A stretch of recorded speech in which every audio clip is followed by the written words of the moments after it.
This is Soumya from Finance and Commerce. Welcome to my channel and please subscribe. Hi. Welcome you all to the Financial Management lecture series. Today we are discussing about time value of money. In the context of spending or saving money, what is the importance of money? Amount of money, it is important, and timing of money.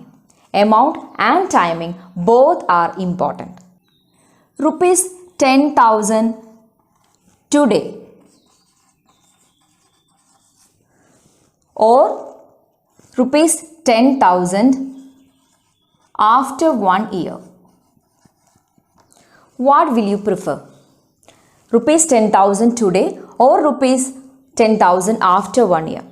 Definitely you will prefer rupees 10,000 today. Why? If you can buy a product for rupees 10,000 today, the same product will not be available for 10,000 after 1 year. There is a phrase, a bird in the hand is worth more than 2 birds in the bush. It is better to hold what is already in hand than trying something better. If you invest rupees 10,000 received today at 10%, after 1 year, this 10,000 will become 11,000. You need to know 4 variables. These are the 4 variables. The first one is 10,000. This 10,000 is the money in your hand. That is the present value. So this is present value. And then rupees 11,000. 11,000 is the future value of money. Money that will be earned in the future. That is 11,000. This is the future value. Then 10%. This is the interest rate. Interest rate here means growth rate. So this is the interest rate. And fourth one is 1 year. And here 1 is the number of periods. Periods for your investment. That is N. These are the 4 variables you need to know. It can be also say that 11,000 is the future value. The present value of 11,000 is 10,000.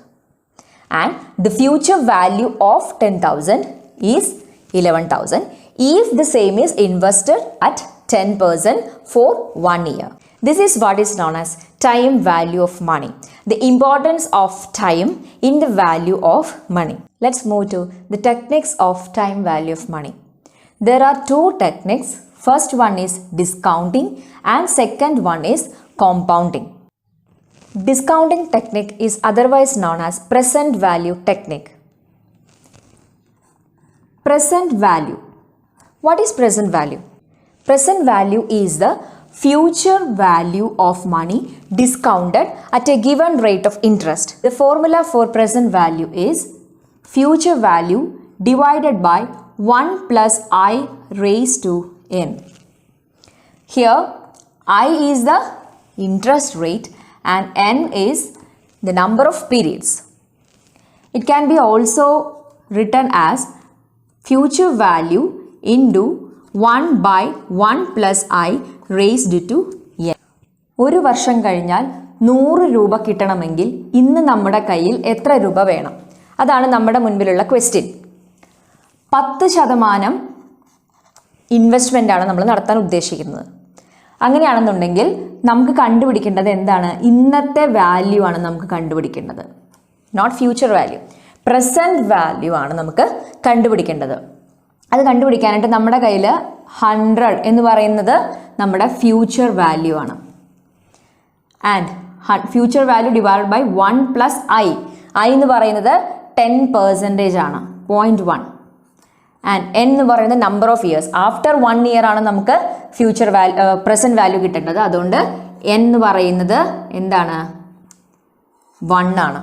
So 100 by 1.1 that is equal to 91. 91 എന്ന് പറയുന്നതാണ് നമ്മുടെ present value.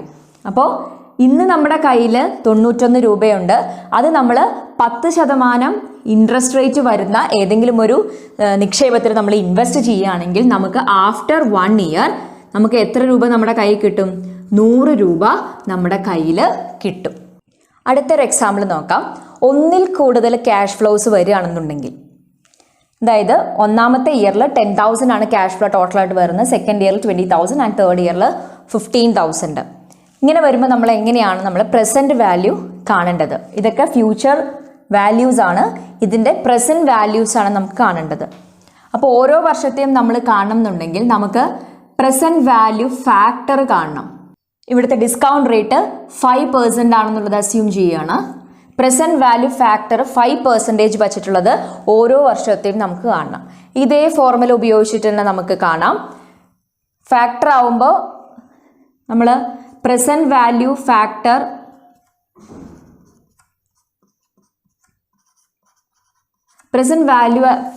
At first year നമ്മൾ കാണുകയാണെന്നുണ്ടെങ്കിൽ 1/1+i⁻n എന്നുള്ളത് കാണാം.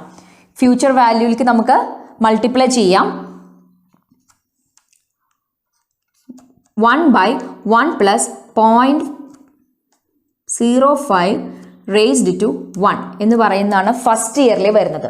അതുപോലെ second ഇയറിൽ വരുമ്പോൾ 1/1+0.05 എന്ന് വരും. അത് വെച്ചിട്ട് ഞാൻ പ്രസൻറ്റ് വാല്യൂ ഫാക്ടേഴ്സ് 3 വർഷത്തേക്കുള്ളത് കണ്ടുപിടിച്ചിട്ടുണ്ട്. ഇനി നമുക്ക് എന്താണ് കണ്ടുപിടിക്കേണ്ടത്? പ്രസൻറ്റ് വാല്യൂ നമുക്ക് കണ്ടുപിടിക്കണം. പ്രസൻറ്റ് വാല്യൂ കണ്ടുപിടിക്കണമെങ്കിൽ ഇത് നമ്മൾ എങ്ങനെയാണ് കണ്ടുപിടിച്ചത്? 1/1+i⁻n എന്നുള്ള ഫോർമുല ഉപയോഗിച്ചിട്ടാണ് നമ്മളിത് കണ്ടുപിടിച്ചത്. ഇതിൻ്റെ കൂടെ നമ്മൾ ഫ്യൂച്ചർ വാല്യൂ മൾട്ടിപ്ലൈ ചെയ്താൽ നമുക്ക് പ്രസൻറ്റ് വാല്യൂ കിട്ടും. നമ്മൾ ആദ്യമേ ഈ ഫോർമുല കണ്ടു കഴിഞ്ഞതാണ്. അപ്പോൾ ഇതിൻ്റെ കൂടെ നമ്മുടെ ഫ്യൂച്ചർ വാല്യൂസ് നമ്മൾ മൾട്ടിപ്ലൈ ചെയ്താൽ നമുക്ക് പ്രസൻറ്റ് വാല്യൂ കിട്ടും. അപ്പോൾ ഇതിൽ മനസ്സിലാവുന്ന എന്താണ്? ഇന്ന് എൻ്റെ കയ്യിൽ 9,524 റുപ്പീസ് ഉണ്ടെങ്കിൽ എനിക്ക് ആഫ്റ്റർ 1 ഇയർ 10,000 റുപ്പീസ് കിട്ടും. Then the second technique is compounding technique. It is otherwise known as future value technique of time value of money. What is future value? Future value is the present value of money compounded at a given rate of interest.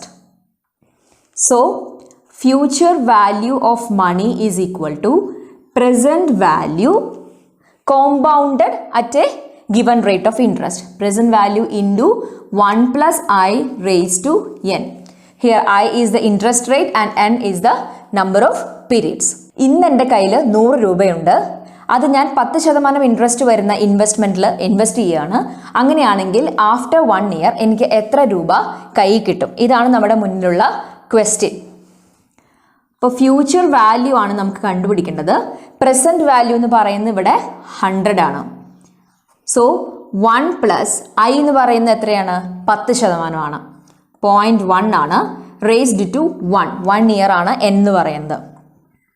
അപ്പോൾ 100 × 1.1. ഡിസ്കൗണ്ടിങ്ങിൽ പറഞ്ഞ പോലെ തന്നെ cash flows different ആണ് ഓരോ വർഷവും എന്നുണ്ടെങ്കിൽ എങ്ങനെയാണ് നമ്മൾ കോമ്പൗണ്ട് ചെയ്യുന്നത്? ഫ്യൂച്ചർ വാല്യൂ എങ്ങനെ നമ്മൾ കണ്ടുപിടിക്കും? അപ്പോൾ ഇതാണ് ഇവിടുത്തെ ക്വസ്റ്റ്യൻ വരുന്നത്. ഇവിടെ നമുക്ക് കണ്ടുപിടിക്കേണ്ടത് കോമ്പൗണ്ടിങ് ഫാക്ടറാണ്. അവിടെ നമ്മൾ പ്രസൻറ്റ് വാല്യൂ ഫാക്ടറാണ് നമ്മൾ കണ്ടത്. ഇവിടെ അതിന് പകരം കോമ്പൗണ്ടിങ് ഫാക്ടറാണ്. 5% നമ്മൾ റേറ്റ് എടുക്കുന്നത്. ഇവിടെ നമ്മൾ ഫസ്റ്റ് ഇയറിൽ നമ്മൾ കോമ്പൗണ്ടിങ് ഫാക്ടർ എങ്ങനെ കണ്ടുപിടിക്കും? Compounding factor at first year നമ്മൾ കണ്ടുപിടിക്കണമെന്നുണ്ടെങ്കിൽ അവിടെ ചെയ്തതിനെ പോലെ തന്നെ 1+i⁻1 എന്നുള്ളതാണ് നമ്മൾ കാണേണ്ടത്. 1+0.05 ദാറ്റ് ഈസ് 1.05 എന്ന് പറയുന്നതാണ് ഫസ്റ്റ് ഇയറിലെ നമ്മുടെ കോമ്പൗണ്ടിങ് ഫാക്ടർ എന്ന് പറയുന്നത്. കോമ്പൗണ്ടിങ് ഫാക്ടേഴ്സ് അങ്ങനെ 3 വർഷത്തെയും കണ്ടുപിടിച്ചിട്ടുണ്ട്. ഇനി നമുക്ക് കണ്ടുപിടിക്കേണ്ടത് ഫ്യൂച്ചർ വാല്യൂ ആണ്. ഫ്യൂച്ചർ വാല്യൂ കണ്ടുപിടിക്കണമെന്നുണ്ടെങ്കിൽ നമ്മൾ എന്താണ് പറഞ്ഞത്? Present value into 1+i⁻n. ഈ 1+i⁻n എന്ന് പറയുന്നതാണ് കോമ്പൗണ്ടിങ് ഫാക്ടേഴ്സ്. അതിനെ പ്രസൻറ്റ് വാല്യൂ കൊണ്ട് മൾട്ടിപ്ലൈ ചെയ്താൽ നമുക്ക് എന്ത് കിട്ടും? ഫ്യൂച്ചർ വാല്യൂ കിട്ടും. അപ്പോൾ ഫ്യൂച്ചർ വാല്യൂസ് നമ്മൾ കാൽക്കുലേറ്റ് ചെയ്തിട്ടുണ്ട്. അപ്പോൾ ഇന്ന് എൻ്റെ കയ്യിൽ 9,524 റുപ്പീസ് ഉണ്ടെന്നുണ്ടെങ്കിൽ അത് ഞാൻ 5% ഇൻട്രസ്റ്റ് റേറ്റിൽ ഞാൻ ഇൻവെസ്റ്റ് ചെയ്യുകയാണെന്നുണ്ടെങ്കിൽ എനിക്ക് 1 വർഷം കഴിഞ്ഞാൽ 10,000 രൂപ എൻ്റെ കയ്യിൽ കിട്ടും. ഇതാണ് കോമ്പൗണ്ടിങ് ടെക്നിക് എന്ന് പറയുന്നത്. Hope all of you understand what is time value of money and its importance. Let us discuss more about financial management in the upcoming videos. Thank you. So, hope you like this video, and if you do, please subscribe and turn on notification by hitting that bell icon. Thanks a lot for watching. See you. Take care.